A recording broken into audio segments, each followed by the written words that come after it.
नमस्कार दोस्तों, मेरे चैनल भक्ति भाव टीवी में आपका स्वागत है। कर्ण के पैरों तले जमीन खिसक गई जब श्रीकृष्ण ने बताया उनकी मां का सत्य। कुरुक्षेत्र का मैदान सांझ की लालिमा में डूबा था। युद्ध से पहले का वो क्षण जब तलवारें मौन थीं पर नियति बोल रही थी। दूर दूर तक फैली धूल, रथों की कतारें और उनके बीच एक अकेला योद्धा, दानवीर कर्ण। उसके चेहरे पर दृढ़ता थी पर आंखों में अनगहा बोझ।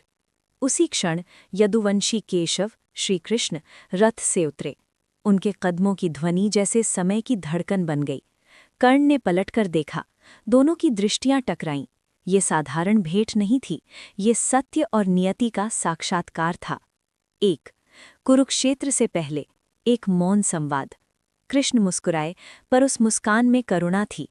कर्ण, उन्होंने कहा, आज मैं युद्ध की बात नहीं करने आया, आज मैं तुम्हें तुम्हारा सच बताने आया हूं। कर्ण के मन में हलचल हुई। वो हंसा, कठोर, व्यंग से भरा। मेरा सच? मुझसे उससे कौन अनजान है? सूतपुत्र, यही मेरी पहचान है। कृष्ण ने सिर हिलाया। जो तुम जानते हो वो अधूरा है। कर्ण के भीतर कुछ कांप गया। वर्षों की उपेक्षा, द्रोह और अपमान ने उसे पत्थर बना दिया था, पर कृष्ण की वाणी ने उस पत्थर में दरार डाल दी। 2 जन्म का रहस्य।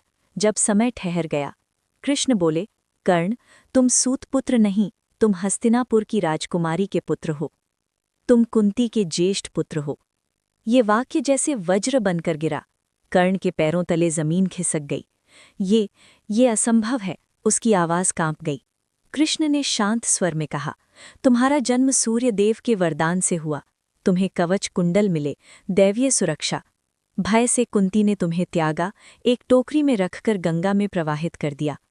कर्ण की आंखों में दृश्य उभरने लगे। बहती नदी, रोता शिशु, अनजानी माँ की विवशता।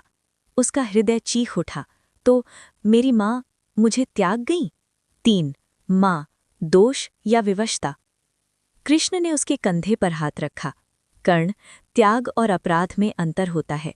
कुंती राजकुमारी थीं, अविवाहित। लोकलज्जा, भय और भविष्य की चिंता ने उन्हें बांध दिया। वो प्रतिदिन तुम्हारे लिए रोईं, पर लौट न सकीं। कर्ण के भीतर वर्षों से दबी पीड़ा उफान मारने लगी। अगर मैं राजकुमार था तो मेरे साथ ऐसा क्यों हुआ? द्रौपदी के स्वयंवर में मेरा अपमान क्यों हुआ?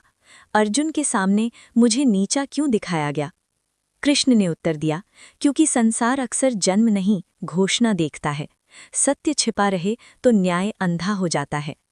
4 पांडवों से संबंध, रक्त का बंधन। कृष्ण बोले, कर्ण, तुम पांडवों के भाई हो। भीम, अर्जुन, नकुल, सहदेव तुम्हारे ही रक्त से हैं। तुम ज्येष्ठ हो। यदि तुम चाहो तो हस्तिनापुर का सिंहासन तुम्हारा है। क्षण भर को कर्ण के भीतर एक स्वप्न जगा। सम्मान, स्वीकृति, माँ की गोद, भाइयों का आलिंगन। पर उसी क्षण दुर्योधन का चेहरा सामने आ गया। वो जिसने उसे राजा बनाया, जिसने उसे मित्र कहा। कर्ण ने दांत भींचे। केशव, मैं सत्य से भाग नहीं रहा, पर क्या मैं अपने कर्तव्य से भाग सकता हूँ? 5 दुर्योधन, मित्रता की कसौटी। कृष्ण ने कहा, मित्रता पवित्र होती है, पर अधर्म का साथ मित्रता नहीं, मोह होता है। कर्ण का स्वर कठोर हुआ। जब संसार ने मुझे ठुकराया, तब दुर्योधन ने मुझे अपनाया। मैं उसका ऋणी हूँ। कृष्ण की आंखों में गहन करुणा थी। और कुंती, उसका ऋण? ये प्रश्न तीर की तरह लगा। कर्ण का हृदय 2 भागों में बट गया, माँ और मित्र, रक्त और प्रतिज्ञा। 6 कुंती का मौन विलाप। कृष्ण ने आगे कहा, कुंती चाहती है कि तुम जीवित रहो। वो जानती है, युद्ध में तुम नहीं बचे तो उसका पहला पुत्र सदा के लिए खो जाएगा। कर्ण की आंखें भर आईं। तो क्या उसने कभी मुझे देखने की कोशिश की? कृष्ण बोले, उसने हर युद्ध से पहले देवताओं से प्रार्थना की, मेरा कर्ण सुरक्षित रहे।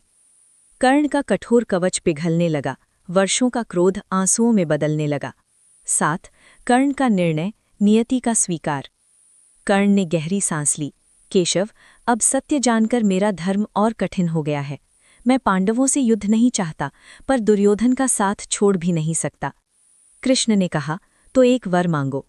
कर्ण बोला, मुझे ये वर दो कि अर्जुन के अतिरिक्त किसी और पांडव से मेरा युद्ध ना हो, और कुंती, वो अपने 5 पुत्रों में से 4 को सुरक्षित रखे। कृष्ण ने सिर झुकाया, तुम महान हो कर्ण। 8 कवच कुंडल, दान का क्षण। कर्ण ने कहा, एक और बात, मेरा कवच कुंडल, मैं उन्हें दान करूंगा। यदि मुझे मरना है तो योद्धा की तरह, बिना दैवी सुरक्षा। कृष्ण समझ गए, ये कर्ण का आत्म बलिदान था। तुम्हारा नाम युगों तक दानवीर के रूप में गूंजेगा, उन्होंने कहा। 9. विदाई। भाइयों से अनकहा प्रणाम। कृष्ण जाने लगे। कर्ण ने पीठ पीछे से कहा, केशव, यदि अगले जन्म में अवसर मिले तो मैं माँ की गोद में सिर रखकर सोना चाहूंगा। कृष्ण रुके, वो अवसर तुम्हें मिलेगा कर्ण, सत्य कभी व्यर्थ नहीं जाता। 10. युद्ध और स्मृति। कुरुक्षेत्र का युद्ध आरंभ हुआ। कर्ण वीरता से लड़ा, पर नियति अटल थी। अंततः अर्जुन के बाण से वो गिर पड़ा। उस क्षण कुंती की आंखों में आंसू थे, पर गर्व भी। दुर्योधन मौन था, उसने अपना सबसे सच्चा मित्र खो दिया।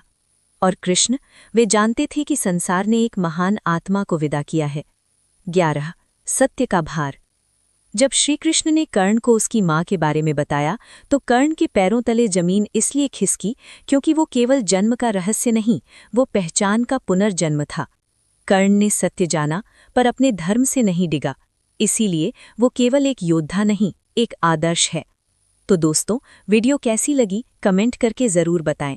और ऐसी ही बहुत सारी कहानियों, कथाओं और जानकारियों को सुनने के लिए मेरे चैनल को सब्सक्राइब करें।